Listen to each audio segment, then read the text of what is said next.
everybody. So tonight I am joined by Miss Camila. Um, she actually also goes by Black Unicorn Rose on Twitter. So I know a lot of you know her that way. She actually hit me up on Twitter the other day and said, look, I'm frustrated because people are joining the Green Party because of Dr. West. And I want people to know that this is so much more than just joining because you like someone. So I thought, yeah, this is a great conversation to have from someone who's actually in the party, who's done the work, who's on the ground, who is an organizer. So thank you so much for joining, Camila. I appreciate it. Thank you for having me. I really appreciate it. I'm actually happy about the stuff you're doing with East Palestine, and I was also someone who was involved with the March for Medicare for All. I got to march in LA a couple years ago, so I'm glad that Awesome. everything had worked out for us to do that. So yeah. Awesome. Thank you so much for that. So, how long have you been with the Green Party? I guess we'll start there. This is actually the month 2 years ago that I came into the Green Party, so I'm about 3 years in organizationally now. And my first time coming in was through their annual national meeting. This is something that they have every year that they bring people together to, I guess introduce or even like continue on their organizational side stuff, like have people be informed, have people being updated, introduced to newer people who may not know what the organizational side is like, or at least get a sense of it. And in fact, we're having one in August, the early August, August 3rd through 6th. So if anyone's interested in attending, just go to gp.org/A&M and you can register to attend. But that's how I came Where into is that this time? it's actually virtually again. We're trying Oh, to okay. have our presidential nominating convention next year for the election and stuff in person. I mean that's hopefully possible. But it was decided this year to have it again virtually. Okay. Mhm. Okay. And you are on I believe the Black Caucus with the Green Party? Is Yes, that that was actually like my first entity inside of the Green Party that I joined. That actually invited me to like their meetings and stuff like that. And so I joined the National Black Caucus little bit after the annual national meeting that I attended. And they had of course, their rules and with onboarding and everything that I had to follow in order to become like a voting member. So I did all of that, and an opportunity opened up for me to run for the leadership board, and so I ran for national delegate and I ran for parliamentarian. I didn't win the parliamentarian thing, but I did won the position of national delegate, and right? it was decided by the body that I be appointed to the alternate parliamentarian, who was kind of like that second in command to the parliamentarian. So anytime she couldn't, fulfill her duties, I actually fulfilled that stuff. So I actually hold like dual roles on the leadership board in the National Black Caucus. Nice. And what does a parliamentarian do in the Green Party? It's pretty much your typical parliamentarian work. I mean, we deal with the bylaws, making sure things are in alignment with those governing documents, like bylaws, like constitutions, like protocols and procedures, stuff like that. We mediate from time to time if there is a conflict. Usually, we serve as like a judicial arm in a certain group. So I don't think every single solitary like component of the Green Party has a parliamentarian, but my caucus does, and so they have that literally as a position in their bylaws. So that's how that is opening for anyone to run that is eligible to run. So I just went for it and got Heck and yeah. What yeah. is why did you end up going to the Green? I mean, I could think of a million reasons why we all dem exited, but what made you officially say or maybe you always were Green, not to be presumptuous, but when did you decide to officially, start organizing with Greens? Well, my path is actually interesting. It started out with being an official volunteer with the Tulsi Gabbard campaign. I was an official online volunteer 2019 through 2020 in the primary.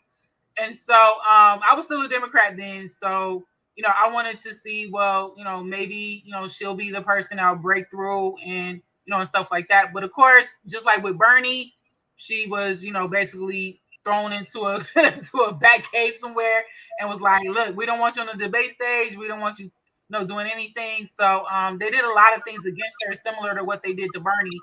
And that was frustrating for a lot of us who were in her campaign, let alone the people who wanted to support her and vote for her and stuff. Because I mean, she did have a lot of good ideas. She did have some good things too. I know a lot of people talk about some of her controversial stuff, but she also had a lot of good things, like just like a lot of the other candidates. And so when that ended, similar to how Bernie's ended, basically, it was disappointing. It was deflating. It was like, okay, now what? And so I basically found out about Movement for a People's Party through Ryan Knight, who was like one of my not Facebook, Twitter friends. Before he became a podcaster, like before he became the name that we know him today, like I knew him like before that. And so he was like promoting like Movement for a People's Party. And I, like I said, just came out of that. And I was like, oh, let me try this new thing. Let's see what this is about. And I went ahead and registered to go to the People's Convention. And part of that process was you got to help name the new party. You actually got like to come up with a list of actual names, and then the names got dwindled, and then you got to vote on those names and stuff like that. So of course, you would think like, oh, this is actually like happening. Like we're actually going to try to do something. And for people who are not familiar with the People's Convention, this was like a coming out splash event for this particular organization. Because at the time they merged Burn the DNC into the organization, and people are familiar with Burn the DNC, and they also kind of partial merged Our Revolution Los Angeles into MPP. And that partial merge was mostly like people just doing more administrative stuff like onboarding and trying to get more volunteers and like helping them where they can. So Our Revolution still had their group, but they was just doing like little things, favors, whatever for MPP to get off the ground. So that was the base of MPP at the time of the People's Convention in 2020. The People's Convention was held at the end of August in 2020. And people, I mean, like Dr. West has been saying, oh, I'm a founder of MPP, and he's not. He was one of the two keynote speakers at the People's Convention. So the headliner, if you will, was Nina Turner. And then the second headliner was Dr. Cornel West. So that's how you first hear about his alignment with MPP in the first place, was through the People's Convention. And so after that came like, I was part of that wave of volunteers that came into MPP from the People's Convention, along with Renee Johnston, who you're probably familiar with, and others. I've had her on my show. Of course, we love Renee. We all got waved into the People's Party after that People's Convention, and it's kind of like saying like, about curb appeal with a house. Like you think, oh, it's all great, it's all pretty, it seems like it's gonna be fresh and nice inside, and then you get inside and it ain't nothing like you thought it was gonna be. That's exactly what happened. Like we got in, we went through the whole onboarding process. I was onboarded twice for a organizer position in my area that we call hub coordinator, and then I was also onboarded just to be a regular member, just to be like a worker bee. And so once all of that vetting and all of that, filtering, happened, and we got in to the Slack workspace, which if people are not familiar with Slack, it's kind of like our communication space, our organizing space. That we schedule meetings, we have talks, we, brainstorm, we do a bunch of activities on that space. And so everything was like cool in the beginning. Like it seemed like we was gonna have these little groupings. They had a semblance of an organizational structure, where there was like, a geographic side with like the states and the regions and all that, and then they had the other side with like your Black Voter Circle and Disability Circle and all that, working groups and all that stuff. And it seemed like everything was going according to a plan, I'm guessing, until when I came back in November from a hiatus of like my stepdad being in and out of the hospital. I found out things were not the same on the Slack workspace. And then I found out that there was trouble among, like, between the top brass, which was Nick Brana and his, at the time they call it the National Coordinator Circle, and everybody else. So one of my Black Voter Circle comrades and members, fellow members, came into my DM one day and was like, "Oh, did you hear about this petition? Have you seen this like document?" And I was like, "No." And then she gave it to me. She said, "I want you to read it, and then I want you to tell me what you think." And so when I read it, it was basically outlining a bunch of the problems that had developed, like kind of quickly, to the point of it was like systemic.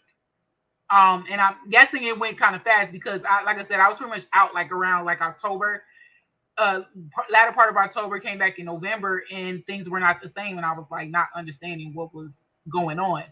And so that's what that petition document was addressing. And so what happened was they decided to make a kind of like a union group.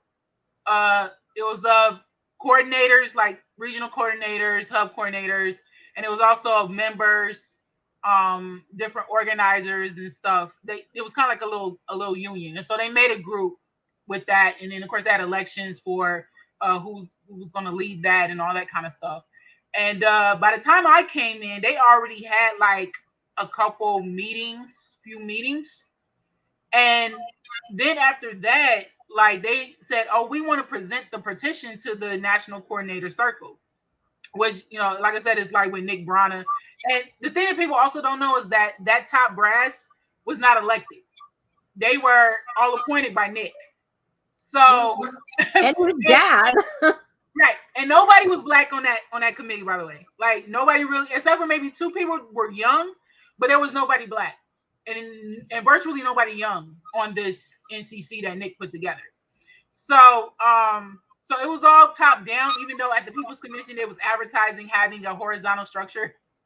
The reality of MPP was nothing horizontal. It was literally multi-tiered vertical. And so a lot was about trying to get the top to do things like they're supposed to do it. But they had a lot of negligence in those things. It was kind of like everybody's not to ask questions. Nobody's supposed to like really, think about any kind of problems being solved. It's just try to get people in the MPP and do your work and stuff like that. So it was very cultic in that way. But I think a lot of us wasn't registering that because we just wanted to make something out of nothing, right? It's like ignoring the red flags and trying to do something good. Well, that came to a head after the petition was presented. And I joined the petitioners group to see what the NCC was going to do with that document. Like, I was just curious. I think at that time I was starting to get into like learning about unions and organizing and bargaining agreements and all that. And I was like, I want to see what the leadership does. And they acted similar to what we see today with Starbucks and Amazon, like retaliated against, future faked when it came to meetings. Like they would set up stuff and then they'll cancel it.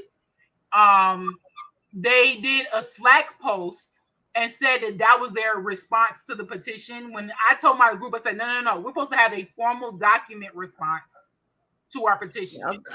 So we ended up getting them to like skirt that out. And even that thing, I read it and I said, this is a response?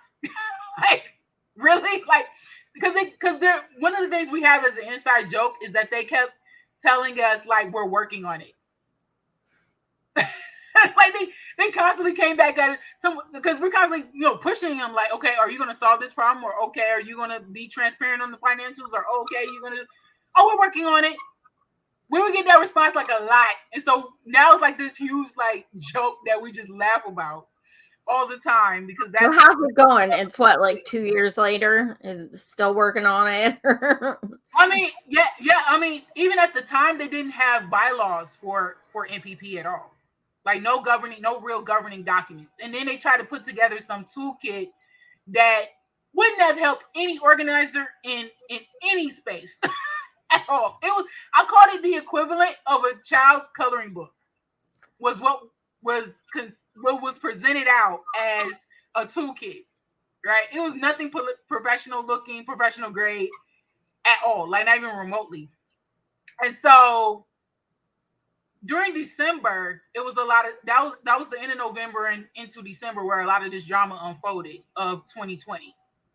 Then you have around Christmas time when what was happening on the other side was Nick was forming this MPP advisory council. Now, a few people like Ryan Knight, Medea Benjamin, I guess Iron, I forgot what his name is. It was a Native American guy. I want to say Chief Iron Eyes. Yeah, and then some others were like on there. Chris Smalls was on there. Still on there. I think he hasn't said he technically resigned like in a full announcement. He kind of just like I'm trying to like skate away from it, but he's on there. And so there was a bunch of people that was on there originally, and around Christmas time of December 2020 entered Dr. Cornel West and Jimmy Dore. Now, inside of the organization of MPP, we knew nothing about them two joining the advisory council. You know how I found out was that my media and messaging working group's Christmas party. My leader, this lady named Carol Earl, I think she was like out of Michigan. She was also on the national coordinator circle with Nick at the time. And she said, I think that Jimmy Dore is going to talk about MPP. Let's watch and see what he's going to talk about.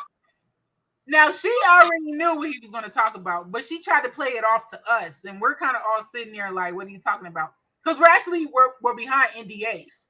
Like, I wasn't understanding how we didn't learn about it first before it was announced to Jimmy Dore. But she kept it quiet from our entire group. And that's when the bomb hit.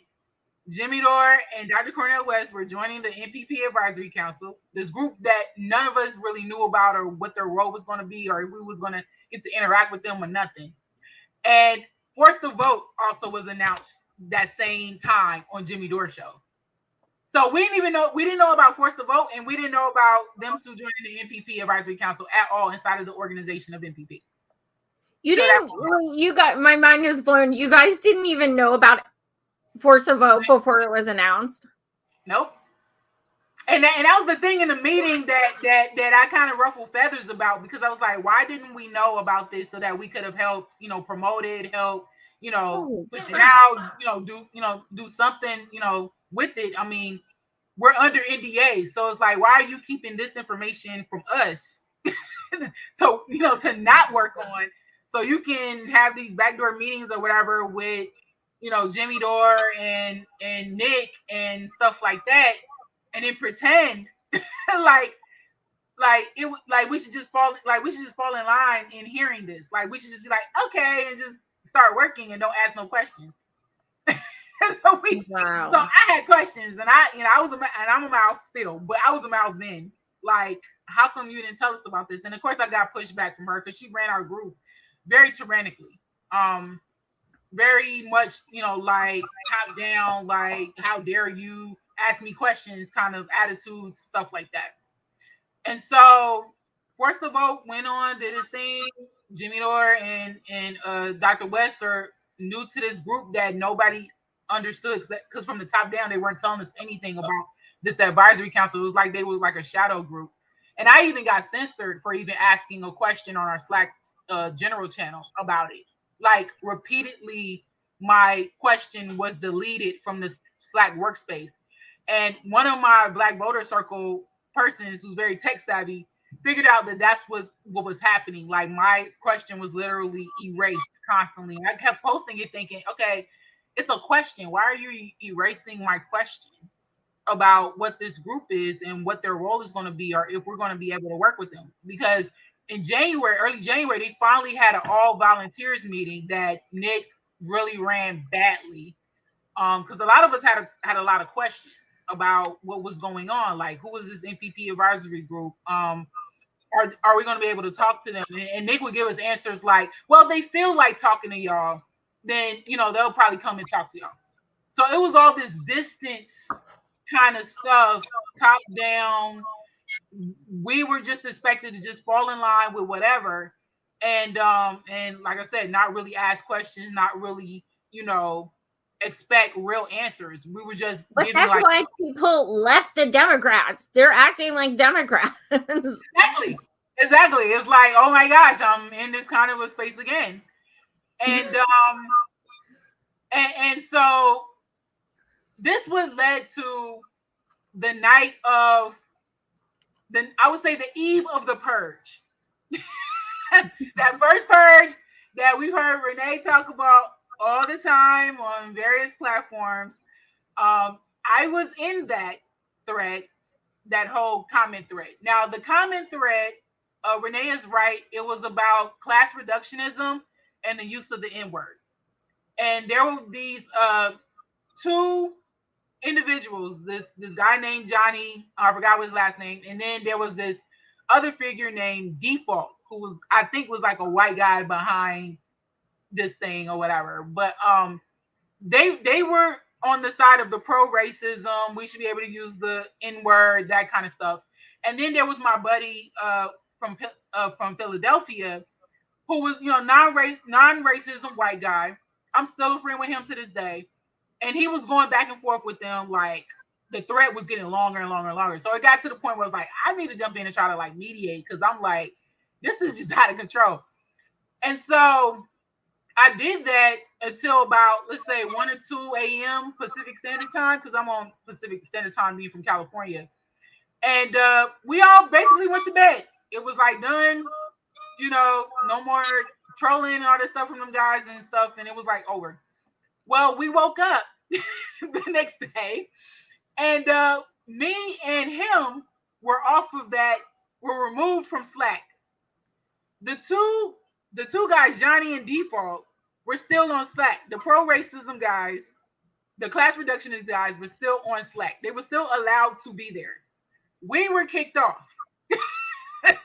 Me, the black chick, and the non-racist white guy were kicked off of the platform.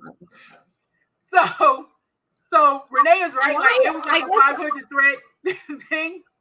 Yeah. I'm so confused why this dude even brought up, like, why is it okay to say that? Like, I'm so confused. Why would he even bring that up in an organizing space? By all the trolling of my buddy, because I was like, what? Like, literally, like, no, you're not allowed. I just jumped in, even as a black person. I'm like, you're not allowed to say those things. You don't have a pass. You don't have an N-word pass. Yeah. Okay. And why are you dumb enough to even say stuff like that? Like, I don't know where you get the idea that you have an N-word pass, but you don't. Okay. There's a lot of historical context in that. Like, I was saying stuff like, bringing up history, bringing up, like, you can't say that.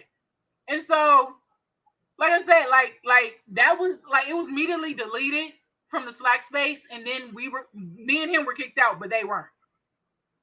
So that's where the first purge came into play, because I immediately went back to our communication space where our petitioners group, and I'm thinking, like, are we the only ones that were kicked off?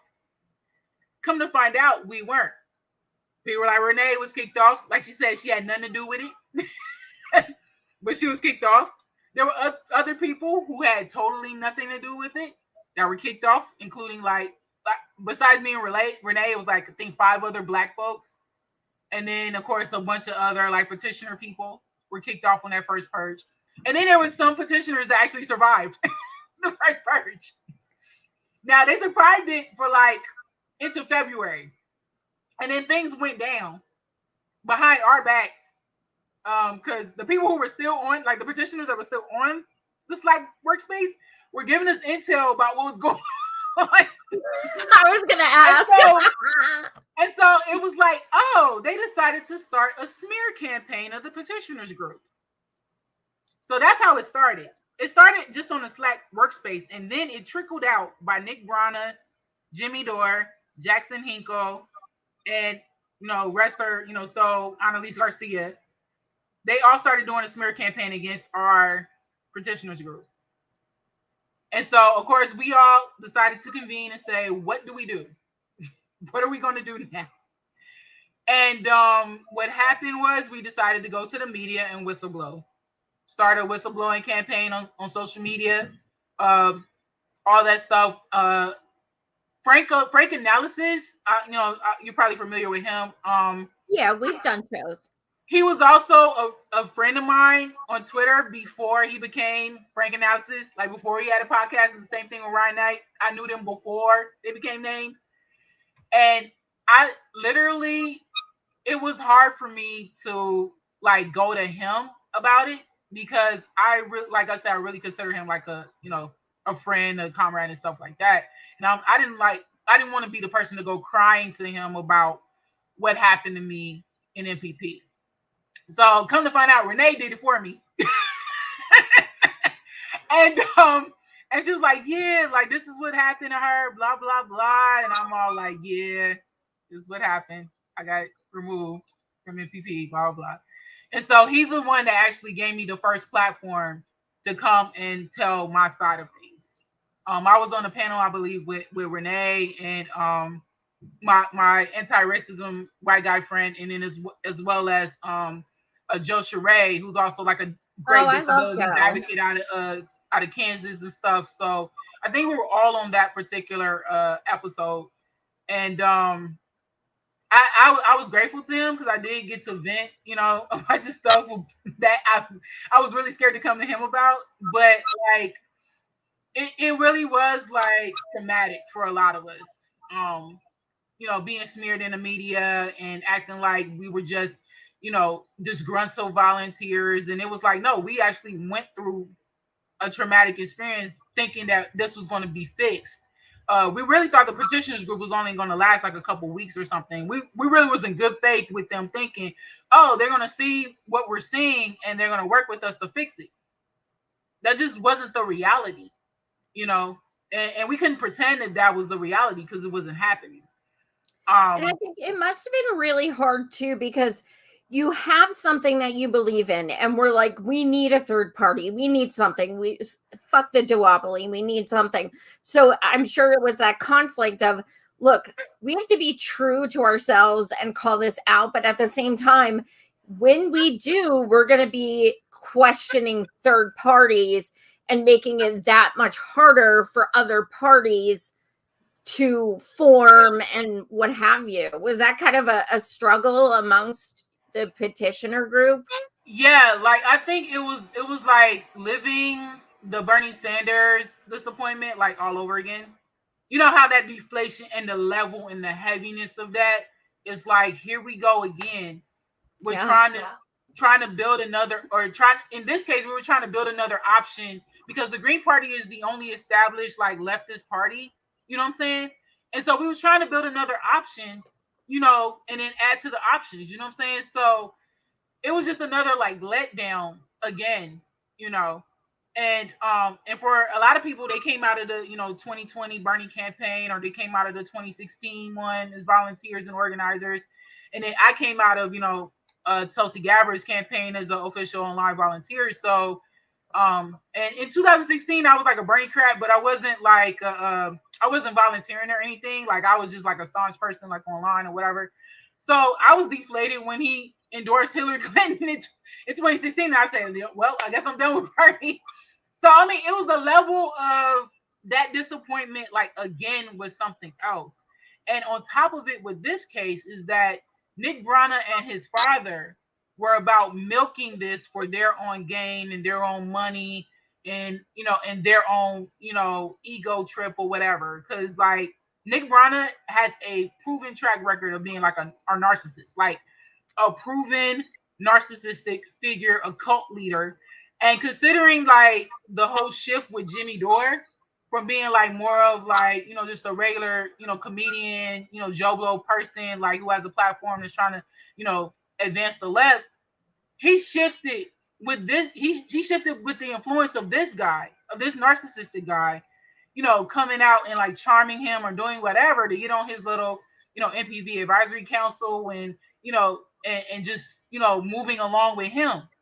And so it just felt like a downpour of like, again, like, when are we actually going to have something that's healthy, that's above board, that has some standards, healthy boundaries, healthy limits?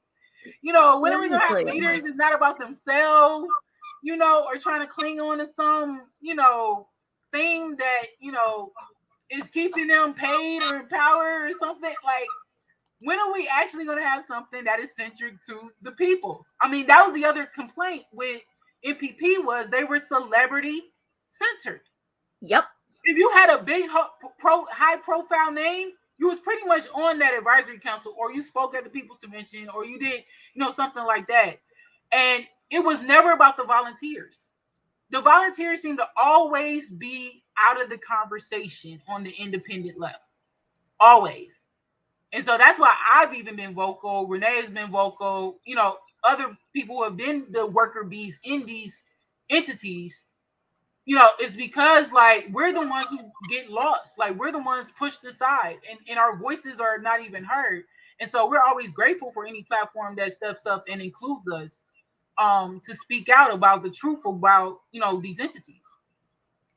Well, it's interesting because I don't know if if you're blocked by Nick or what have you, but it's funny because for what, a couple of months, he was legit begging people to tell Jimmy how beautiful it would be if he ran, and tell Jimmy that Jimmy Dore 24 would change everyone's lives.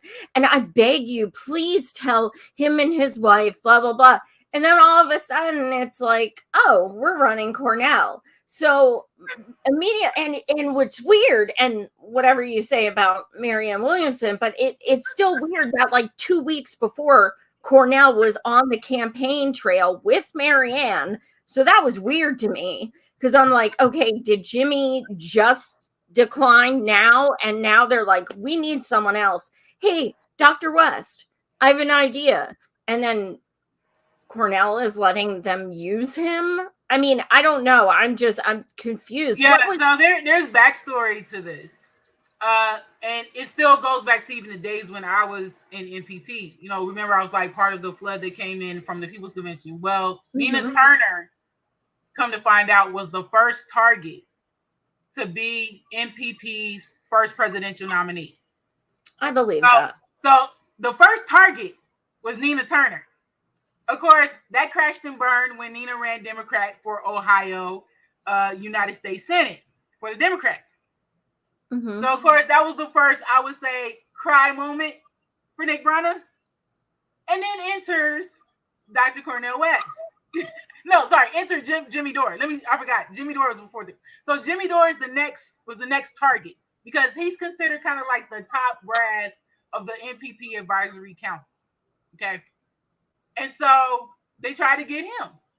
And of course, he's kind of like, I would need to give up my show.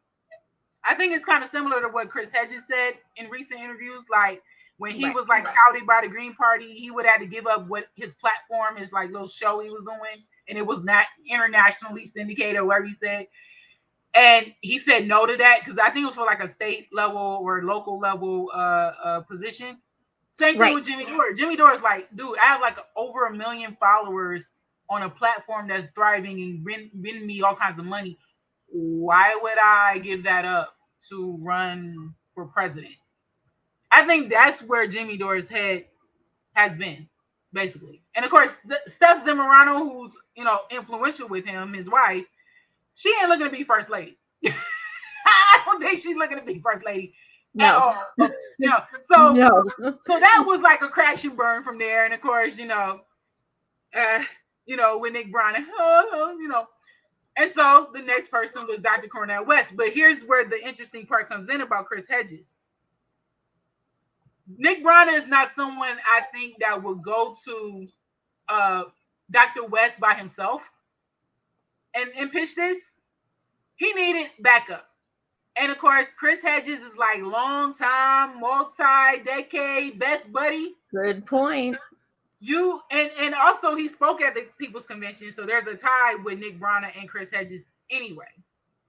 Which just blows my mind. But yeah. But yeah, so I think it was one of those like, okay, let's go together and pitch this to Cornell and see what he says. I equate Cornell's answer to like, you know, like I would say like a clueless girl or valley girl who's like, okay. That's pretty much I think what was the answer. Like, I trust you guys, I like you guys, let's try this. Because even Dr. West has said in interviews, like, I would rather do anything else but run for president. So there's something with that whole, you're pitching this to me, I like you guys, I trust you guys, this guy's my best friend, pretty much. I don't want to let y'all down. I'll go ahead and do it. I really think that's pretty much what the answer Dr. West gave to them. I mean, of course, it might have been with some more flowery language because you know, Dr. West got, you know, it might have some philosophy in it as an answer, but essentially, he's basically saying, "Yeah, I'll go ahead and do it." And then that's when they made the video, the original video, promo video, that they've edited since then, and he went on the media circuit that first week. I'm running NPP. I'm running, running People's Party. Of course, nobody in the general public really knows what the People's Party is. So the thing that made it interesting in the controversy was it wasn't about like, okay, organizationally it was bad. It was about the whole Nick Brana, sexual harassment, abuse, and all that stuff, allegations that made people alarm about it. Which is, you think it's kind of weird that the volunteers that were violated and all that stuff didn't ring alarm bells. It took a sexual assault, abuse, rape, or whatever allegations for people to be like, there's something wrong with this People's Party thing. That Dr. West has tied himself to. And so I think Chris Hedges saw writings on the wall, because even Chris Hedges knew nothing about the organizational side of NPP. Dr. Cornel West didn't know either. He didn't even meet. He's a black man, by the way, in America, who didn't meet with our black voter circle in NPP. He said, his words was, I was an honorary member of the NPP Advisory Council. I really wasn't involved in the decision making. So he was kind of like a ghost figure in NPP's Advisory Council. There's been stories about they've been trying to contact him and try to get him involved, stuff like that, and he just never did for whatever reason. And so, so from there, it was basically like, okay, there was writings on the wall. Chris Hedges like, no, we got to make a move. And then enters the Worker Strike Back, quote unquote, link. I say quote unquote leak because he knew about this little backdoors meeting that he was having with Dr. Jill Stein and Ajamu Baraka. Now, they obviously know them probably from the 2016 campaign. There's probably some ties there, to where it's like, let's have this conversation. Because Dr. Jill Stein even said in the Black Power Media Black Power Media interview she did that she saw the Amy Goodman interview with Democracy Now! And thought I don't like how that interview went with him. He was getting grilled about People's Party. He was supposed to be. What did you think, woman? Was he supposed to just was Amy Goodman supposed to just give him a softball interview just because he's Dr. Cornel West? That's what a lot of people on the independent media left have been doing, giving him the softball interviews and not asking any deep questions about People's Party, not asking him any deep questions about his campaign strategy or what. And I think that's why his person's not getting back to me. Yeah, I mean, anybody I think that they think would probe deeper into his decision making, they had a handle on Dr. Cornel West. Remember, Dr. Cornel West is 70 years old. Yeah. And I'm a person, I'm a caretaker of my mom. She's in her 70s. I recognize, and even from the instance of my youngest aunt, where my uncle like elder abused her, I recognize signs of elder abuse. And to me, this reeks of elder abuse. It's similar to That's how such a I good point. handle. You know what I mean? I'm not saying that, that Cornel West has dementia or anything. He doesn't. He's just aging. And the thing about elders when they age is that oftentimes they don't pay attention to details. So they don't ask questions, especially all important questions regarding something like a campaign and building one from scratch. Because remember, Dr. Cornel West didn't have people. He didn't have people. He had his friends. And so this is where we got the Texas State Party of the Green Party coming into play, because Jill Stein doesn't have presidential campaign management experience. She ran as a candidate, but she's never managed a campaign before. Right. A presidential, I would say, campaign. She might have done local level, she might have done state, who knows? But presidential was a whole different ballgame. It's a whole different world, and I know that from being in the engine for 3 years of Obama when I was a Democrat. Because I worked in his Organizing for America, which was after the Obama for America 2008. I worked from 2009 to 2012, including his reelection campaign and the Senate campaign with Elizabeth Warren. I know what it takes to win. And so being in that beast and learning lessons from that, I'm like, this is not as simple as you just push a button and everything goes automatic. Like, he doesn't have a base of real people, and she doesn't have the experience. Neither does she's the campaign manager? Yes, she's basically, I would say, like the de facto official campaign manager. Now, people have been trying to say, oh, she's temporary. I'm like, she's not acting temporary. That's the thing. She has been going behind the backs of the organization of the Green Party and doing all kinds of stuff. So one of the things she did was make this transition committee through the Texas Green Party State Party, the Texas State Party for the Green Party. And the treasurer, the current standing treasurer of the Texas Green State Party, is the official campaign treasurer of Cornel West 2024. There are receipts for this. I am not making this up whatsoever. It's even on the FEC filing. If you go on the FEC and look up the Cornel for President Principal Campaign Committee, you will see this lady's name, Nancy Gage. If you go on the website of the Texas Green State Party and look under officers or find the officers page for who's in the leadership, you will see Nancy Gage as the current standing state treasurer of the Texas Green State Party. Now, Texas has primary votes. Let me make this clear. The Texas Green State Party has primary votes. So why are they intimately getting involved with one particular candidate's campaign? And I've been asking these questions not only like in public and on Twitter and whatever, but I've been asking it even behind the doors of the Green Party. Is this legal? Is this in alignment with our governing documents? I have yet to get a clear answer from anybody. You know, people are assuming, well, I assume that it is. And it's like, no. You got to look at even the Cornel West 2024 campaign website. If you go to the donate page, you will see Nancy Gage P.O. Box. That's where your money is going to. The Texas Greens. Okay? Or an account that's tied to the Texas Greens. It hasn't been totally confirmed if it's personal or tied, but even still, there is a conflict of interest with a state party that has primary votes.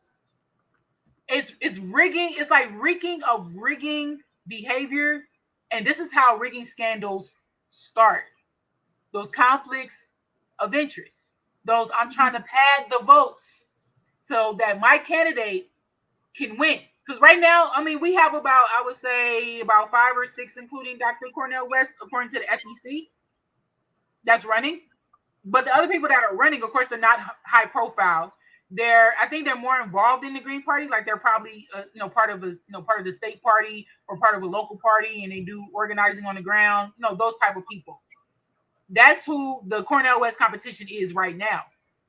But there is no deadline for anybody not to join this race, whether they're high profile or not. That hasn't been confirmed yet. So, hey, if a Jesse Ventura comes out of the woodworks and say, I want to challenge Cornel West, he could. I think, like, honestly, I said that last time. Angela Walker came on my show a few times. I love her so much. And I kept telling her, why don't you run with Jesse Ventura? Forget Howie Hawkins. Like, and we used to joke about it, and she knows he was a complete mess. But I think if Angela ran with Jesse Ventura, it would have gotten 5%. Hands down, no question. And I do think, if Cornel is the nominee, it may get 5% as well. But I understand what you're saying, and that is totally unfair. And I've seen Green Party Twitters sharing Cornel's posts and stuff as well. Also not fair. And if I were one of the other candidates, I'd be pissed as hell. Yeah, I mean, for real, I agree with that. Like, it's unfair to the other candidates. It doesn't even give them a leg in the primary. We're supposed to have a primary election, not a primary selection. Like, this is not supposed to be a coronation. I was just going to say a coronation, just like Hillary. and it's funny because they're who I call GPUS old guard, like people who are just like who have been in a party feel like 20 years or more or whatever. Who are really like, oh, I don't like that you're going on these interviews with these smaller platforms and telling the truth about the Green Party. I'm like, but they're probing us anyway. Like, they're digging for this information anyway. I don't even have to dig for it, but they could bring it out on, their platforms, which has thousands to millions of people and subscribers. And what you're going to do about it in risk management, basically. Like, what are you going to say? Like, you're going to say it's just rumor, it's just opinion? Like, no, that's not how this works, especially when you're talking about a presidential campaign and you're trying to get to 5%. Like, you have to tell the truth to the public. You have to let them know what it is. Because if you don't, and it leaks out that you've been omitting things or you've been lying, then that will look bad on the party. Not me sitting here talking to like you, Savage Joy, about the truth. I'm letting you know too, like, so we can avoid these potholes, avoid these pitfalls, and understand that if you're going to sign up to volunteer, like, you're going to encounter some things that you're not necessarily might not be ready for. But even if you got experience in it, you still might have to combat gatekeeping factions, deal with old guard type people, ones with founder syndrome or whatever. You're going to have to deal with that, from pretty much day one. Because it's just the Green Party organizationally was not ready for like a Dr. Cornel West to, like, come run green. Like, right. We were not ready. We did not know. Talking about what I just talked about, we did not know. Inside of the Green Party, we did not know this was coming. Wow. We found out like everyone else did with that leak from the worker strike back in New York with Breonna Joy Gray. That's how we found out. And so I went back to our communication channels. Like, does anybody know who Chris Hedges said he's going to have this meeting with from the Green Party? Because I was like, I don't think anybody in the organization signed up to do a meeting with Chris Hedges. Come to find out, it was Dr. Jill Stein and Njamu Baraka. And it's like, oh, that's and they're not involved organizationally in the party. They're kind of like the party's friends. Like, they'll do little favors. They'll, go around, talk about the Green Party. They'll do little forums. Like, I think Dr. Jill Stein has a forum coming up about healthcare or whatever. They'll do little stuff like that. But they're not intricately involved in the Green Party organizationally. So that's what makes this also suspicious with the Texas Greens of intimately getting involved with Dr. Cornel West's campaign when they're supposed to be neutral to this whole process. And I feel like, honestly, I love Dr. West so much, and like meeting him was one of the biggest honors. but I feel like he has been 100% not transparent about what is going on. Are you MPP? Are you MPP Joint Green? What is going on? Because Branna has pictures of you saying it's a joint campaign, and he's, taking donations for your campaign, even though you say you're going green, and there is no transparency. I am so confused. I will never vote for anyone under MPP, like ever. I don't care if I love them more than anything in the world. So, and they're not even on any ballots anyway, but Yeah, but they're trying to ride the coattails of the Green Party. That's the thing. Because, like, I could probably go on peoplesparty.org and still see Dr. Cornel West on their front page, and they're still getting money from people who are oblivious to the back door stuff of everything. And so there is an assumption out there that this is some kind of fusion campaign thing. And nobody inside of the Green Party understands that that's going on. That we're being, I say we're like the equivalent of a side chick and a mistress in this whole web of things. Like literally, like I said, people kept coming back. Oh, this is just your opinion. I'm like, no, I base opinion on facts. Facts is information plus evidence, and that the evidence is showing that there are people who really think like this is going to be some kind of fusion campaign, and it's all about padding votes to Cornel West without giving any other candidate a chance to even present a platform or to campaign for votes. Like a regular election is supposed to be. I just looked at like a meme of what the election looks like in general, like the Democrats and the Republicans and third party. Dr. Cornel West is this lone person under a third party. Like you see about like 10 or 12 like Republicans, and then you see the 3 with the Democrats. And I'm just going, this is an interesting time in America right now for this election, 2024. Oh my God.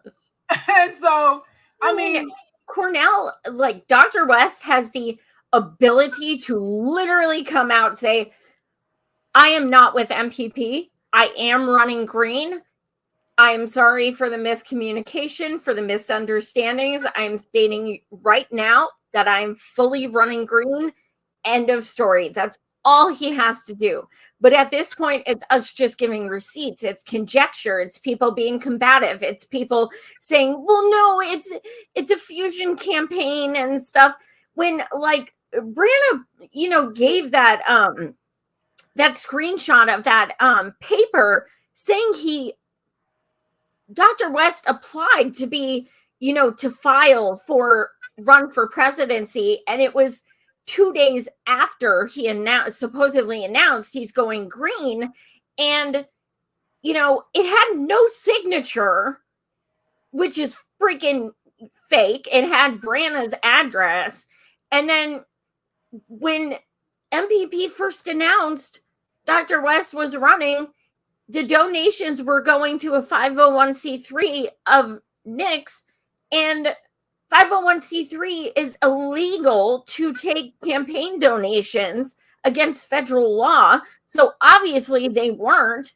And there's just but Cornel, like you have a responsibility. Like, please, like you are so brilliant. You are so intelligent, way too intelligent for this shit.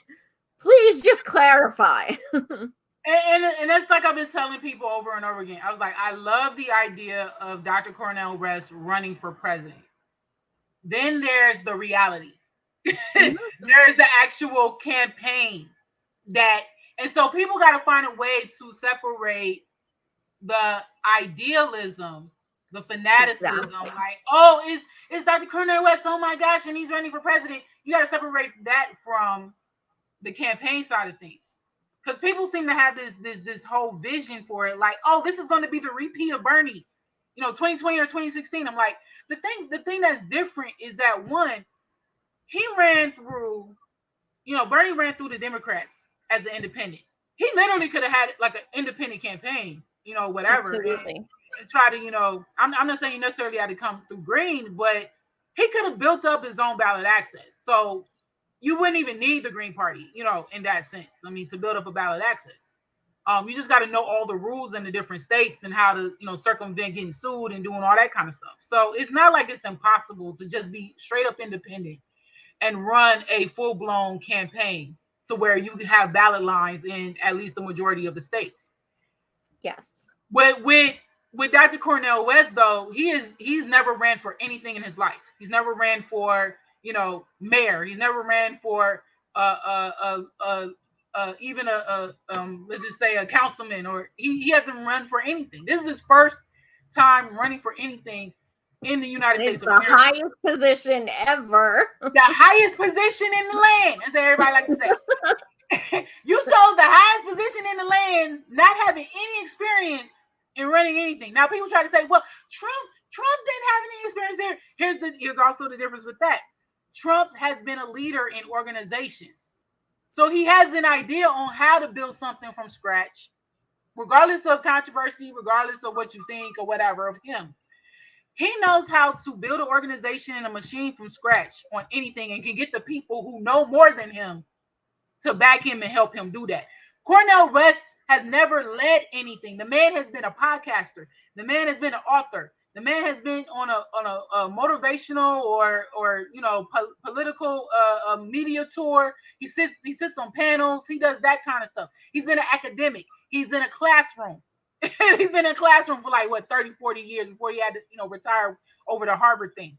So this is who you're talking about in running a campaign, right? An actual real campaign. That's why a lot of people, even in the Black mainstream media, said like this is like a vanity project for him, because that's all he's been doing for 3 weeks, going on media tour, sitting with people in different types of media, from Fox News over here to CNN, and then even to platforms like Black Power Media. That's all he's been doing. He's been expecting Dr. Jill Stein and Najamu Baraka to take care of everything else, right? And so it comes even into question about Dr. Jill Stein because of the fact that she is in a position to collect money herself. She still has an active principal campaign committee on the FEC.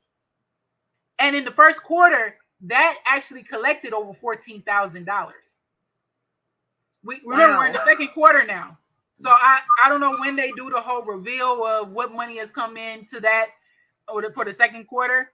But she's already collected $14,000, and she still is paying on the debt that she collected, that she accused on the 2016 campaign. She went into debt. It was like over $50,000. That's public record on the FEC. You can go look it up. Where she tried to give Hillary more votes. Yeah. So basically, she has a money grab opportunity with Dr. Cornel West. This woman is not dumb. She's a doctor. She's a medical doctor. She's not dumb, And then with Najamu Baraka, like he's an organizer. He's I think the chairman of the peace organization that he is. So he understands some business stuff too. You know what I'm saying? I don't think he's a person that's like trying to milk this. I think Dr. Jill Stein is trying to milk this, because she know that she could, especially trying to cement more of her clout in the Green Party. So it's a mixed bag. It's a weapon. And this is conjecture, but do you think maybe Jill wants to be VP? That's the rumor mill going around right now. Oh, really? Yeah. Like she's just like supposedly that she's just doing this campaign manager thing temporarily to parlay it into a VP thing. That's the rumor right now. That's part of the rumor mill. Interesting. So who knows right now? I mean, even like this, even on the Black independent left, we're starting to push this whole idea of Mumia Abu-Jamal running as VP with Dr. Cornel West. So I mean, there's a lot of TMZ like things going on right now. Oh man, I'd vote for him in a heartbeat. Yeah, that a lot of people don't know about. But also at the same time, we're talking about a Green Party that is white-led vastly, having 2 Black men on top of the ticket. And they don't even treat us or National Black Caucus seriously anyway in the party. See, that's what I can't help but, I'm so confused because Branna has been accused of being flat out xenophobic, racist, everything like that, which I very much believe. So my question is, why would they be pushing Dr. West? Do you think they're trying to use him? Where's the I think this is about an opportunity grab, but for some people, like I just mentioned, it's also a money grab. I mean, like I said, MPP is still collecting money. They're still collecting money as we speak, even with their information not being on the Cornel West. It started out as CornelWest2024.com. Now it's CornelWest24.com because they're trying to fool the public about this transition. But the whole format of the CornelWest2024.com website is MPP's website. It is the same exact model, and even the platform that's on Cornel West's website is the same platform that's on MPP's website. Word for word, colors, the boxes, everything is the exact and same. they're both still taking donations. It's the same thing. Like if you go on peoplesparty.org and look under issues or scroll down and find the issues, it's that same little block of messaging of the issues is on CornelWest2024.com right now. Also, I don't know if there's a copywritten thing or whatever, but the Green Party's logo, because what they did with the promo video was they took out the part where he says I'm running for the People's Party, and then they put the Green Party's logo on that new video or the new version of the old video. And and I'm someone who's on the national media committee for the Green Party, and and lately I've been being smeared and demonized and threatened because I'm telling the truth to the public about what's going on with that campaign, let alone telling them inside what's going on with that campaign. And so I've been basically like whistleblowing. I'm like, look, like y'all need to understand that there's this tide still with MPP and the Green Party when it comes to the nooks and crannies of the Dr. Cornel West campaign. And this stuff needs to be unraveled. It needs to be separated. The Green Party needs to be neutral, and whatever Dr. Jill Stein and stuff. I mean, I wouldn't have minded if Dr. Jill Stein did an independent campaign with him. Had nothing to do with the Green Party, no state party, no nothing. And they just made up a team, outside of it. They chose Texas, which I was like, I don't know why y'all chose Texas. I mean, it's hard to even get 5% in that state, but you're trying to like use that as a headquarters or use the Green Party there. To even get Democrats, let alone third party. Right. I mean, people tried to say, well, Texas is leaning blue. I'm like, but they're not Georgia. You can't put Texas in the same sentence as Georgia, right? So I kept on saying they need to be in a place like, say, Ohio. We know is a real key battleground state every cycle. And that's where you begin your ballot access petitioning. You do all that kind of stuff. You do a headquarters there. You know what I mean? I mean, Nina Turner is there since now, supposedly, according to Dr. Cornel West, Nina Turner is in on the team. She's getting people for him stuff. I'm like, then why start in her state? Why not start in her state? Why are you starting in Texas? I'm not understanding that part. So everything is like muddled as far as a strategy, as far as a platform, and as far as what exactly are we getting in a Dr. Cornel West campaign?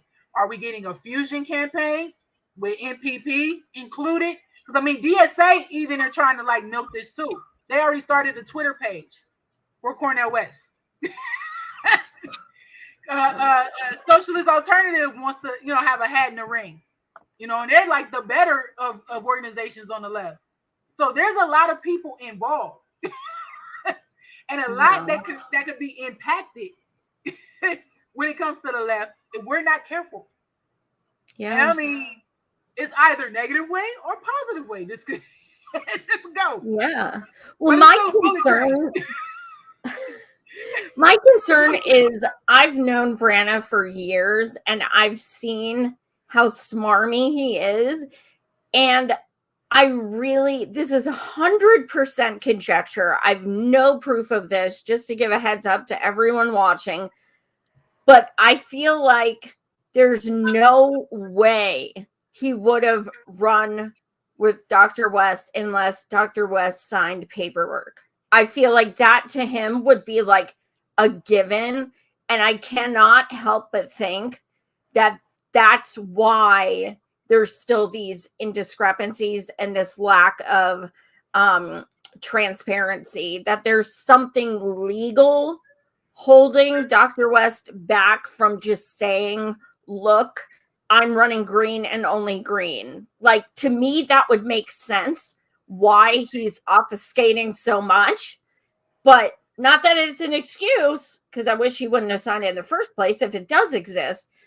But just knowing Nick, I really find it hard to believe he would have not had documents.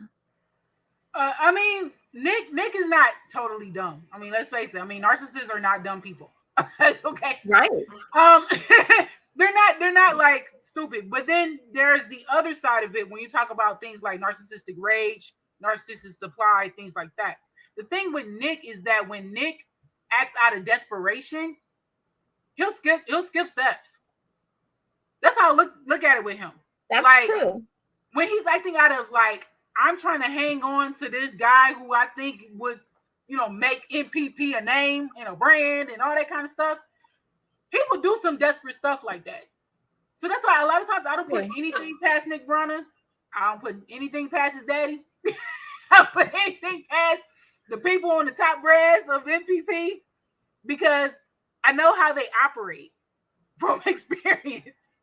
And when it's a desperate move and a desperate attempt, because I mean, the thing about it is, the reason why Nick went to the media before, after the purge, for example, he went to the media and, got, Jimmy Dore involved, got Jackson Hinkle involved to smear the petitioners, was because it was a desperate move. He thought we was going to do it first. So I put this kind of stuff not past Nick Branna. This is part of the playbook. He was skipped a signature. And like I said, I think he did not go to Dr. Cornel West alone. This is a man who can't seem to go to totally that agree. by himself. He has to have like a Chris Hedges, someone respected, bestie kind of guy to go do anything.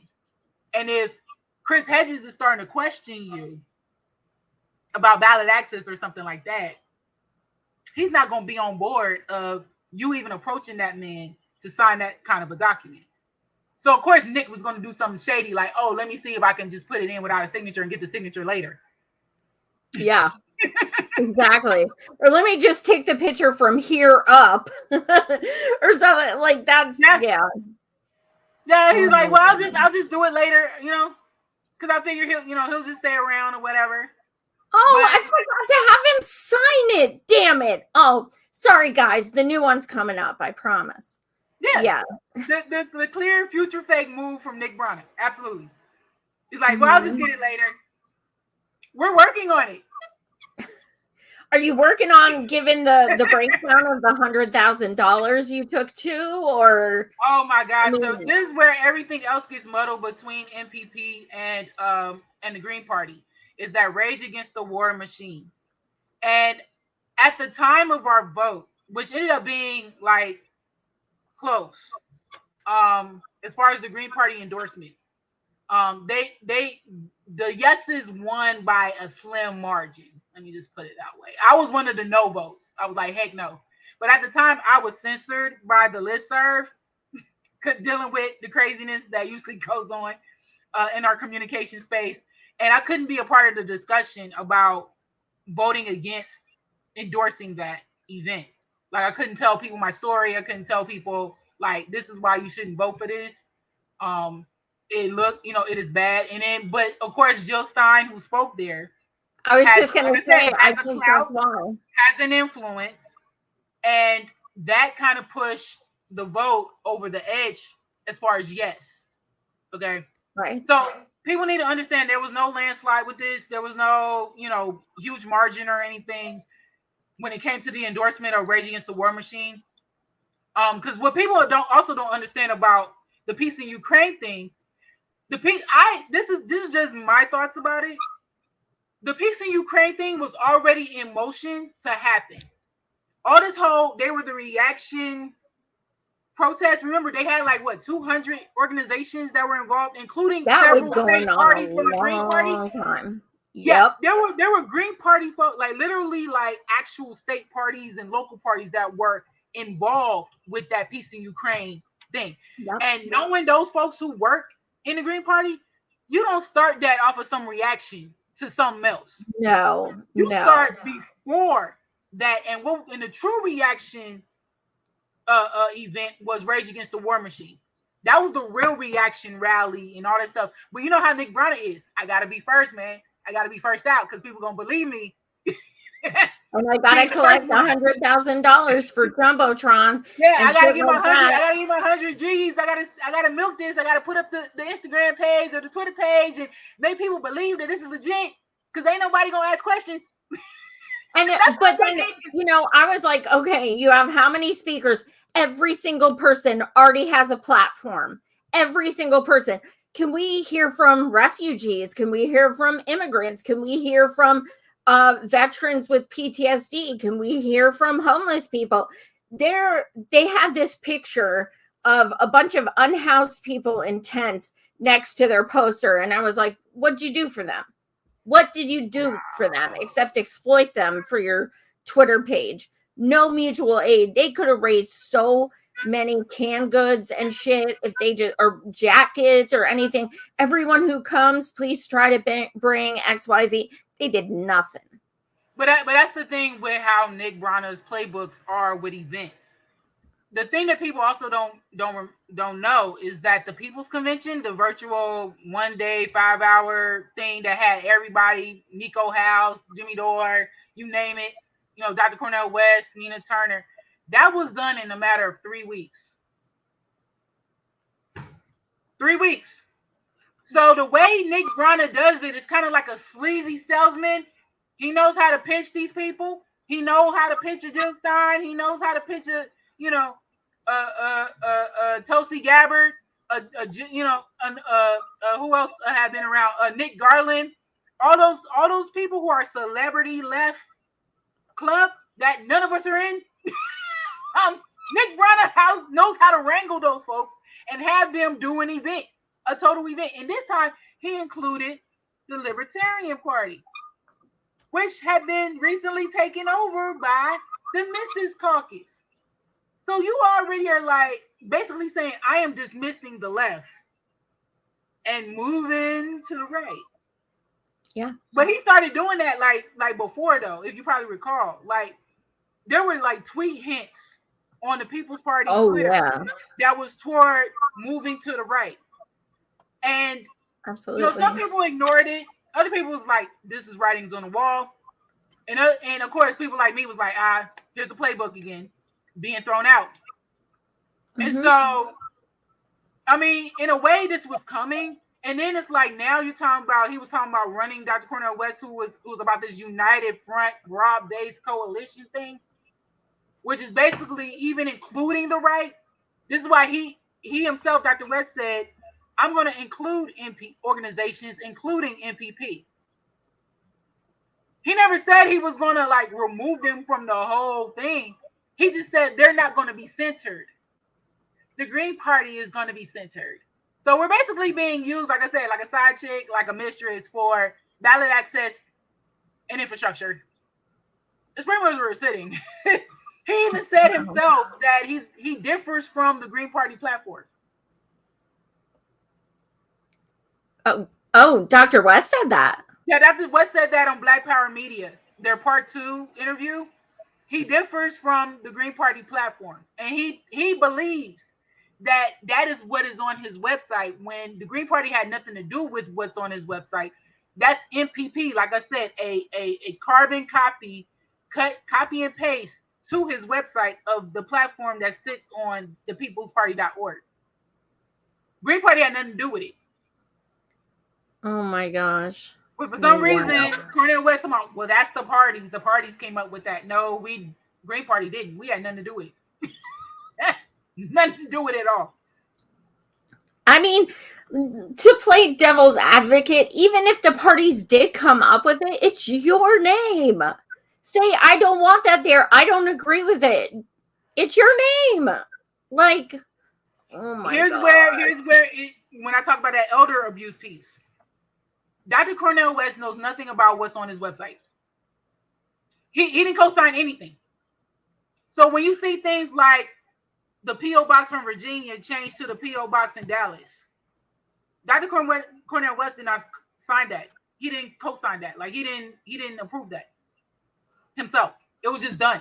When his campaign video is removing the People's Party, edited to remove the People's Party and then put the Green Party logo, official logo on that video, which, like I said, I don't even know if it's legal to do that. I don't know if there's any copyrights involved. That's what they did. That's all they did. And they put that one video on a YouTube channel that was trying to start for his campaign. Right? So a lot of people don't know who is behind the Cornel West 2024 or 24.com website. It could still be Nick Brana. It could still be someone from MPP or tied, MPP adjacent that's involved with that website. And as if third parties don't have enough strife with people saying you're spoilers, you're vote blue no matter who, and you're, people insulting Dr. West left and right because he's a radical, he's a racist, like all these ridiculous things. And then you want to throw this in the mix to make it that much harder. It's absolutely just crazy. That makes me disappointed. Like these false starts. I'm like, here we go again. I'm like, yeah. I feel like nobody learns from the past. Like nobody. It's like thinking is not like the front thing. Like logic is not at the center of this. It's like everybody's going on feelings, and I'm like, dude, we can't feel our way to 5%. We actually have to get the votes. Like, we can't go around saying, well, I feel that a Trumper is going to vote Dr. Cornel West. He's dedicated to Trump this whole time. He's going to hear you out, but he ain't going to walk to a poll and vote for Dr. West. You know what I mean? Like, we got to stop thinking with these feelings and like, oh, I can persuade anybody to magically vote green. I'm like, that's just not the reality, folks. I wish it was. Trust me, I wish it was. I wish it was that easy. It's just not. Yeah. It's just not. Absolutely. Oh my gosh. Well, this has been such a great conversation, Camila. I'm so glad you joined me. I'm going to read the comments afterwards. For those who may be joining for the first time, I am mostly blind, so I can't read the comments till I get off the air and use a different program. But Camila, if there's one thing you want to leave the audience with, what do you want them to take away? I just want them to take away the word. I think the biggest word for me is caution. We've been through disappointment twice with Bernie. We've been through disappointment for those who were part of the Tulsi campaign, whatever. You went through that as well. Like a word of caution. I mean, you probably went through disappointment even with Jill Stein, because Jill Stein got like 1.07%. So you probably went through that deflation as well. This does not need to be the norm on the left, especially the independent left. We need to be cautious and aware of what we're getting ourselves into, what we're backing, where money is going. I mean, we're all like working class and poor people. And it's not even crystal clear as to where money is going, except this Wells Fargo account for Dr. West and this P.O. box out of Texas, which is probably both tied to the Texas Green Party, which, like I said, I don't know if it's legal. They have primary votes. I don't know if it's legal. I don't even know if it's in accordance with any governing documents of the Green Party. There are just these little things that we can't have happen because those things could sabotage everything. And I'm about caution. Like, I want people to understand that this needs to be a people-centered campaign. Regardless of how it's set up, it needs to be centered on people and not celebrity. It needs to be centered on people and not the big name of Dr. Cornel West. Everybody seems to think like, oh, we're gonna get the 5% because he's famous. Oh, he a celebrity, he's a known author. That's not how we get in the 5%. Because even with Howie even had like kind of a certain clout, but he only got like what, 0.67? Ralph Nader got 2.47. So even with Ralph Nader's big name, he couldn't even reach 5%. Mm-hmm. We need to be cautious, very cautious and informed. Absolutely. And accountability, people, please, accountability, please, please, please. I cannot stress that enough. Camila, where can people find you? Well, I have my Twitter account there, Black Unicorn Rose, on Twitter. I just started, I think it was like a Mastodon or whatever. I can put that on Twitter as well. I think I did it yesterday. I just started a page there. So if you got ideas on how I can build that up, kind of stuff. I'm also on Instagram, Da Homie K. I don't really post much about politics on that, but all my politics stuff is Black Unicorn Rose. That's basically where it is. Awesome. Thank you guys so much for tuning in. Thursday night, I have yet another East Palestine, who I'm going to call a victim. She has a very young son who is suffering really badly when it comes to medical issues because of the derailment 5 months ago. We're going to talk to her, and she will be one of my speakers in East Palestine later this month. If you would like to donate, we still are $1,202 away from our goal. We rented a U-Haul. We're bringing tons of pallets of water and groceries for the people in East Palestine. So anything you can chip in is awesome. You can go to m4m4all.org, and there's a Give, Send, Go on there. But otherwise, yes, tune in Thursday night, 9 p.m. Eastern. Smash the like button, smash subscribe. And everybody have a good night. Thanks again, Camila. Thank you, Savage Joy. Great time. Thank you. Sure.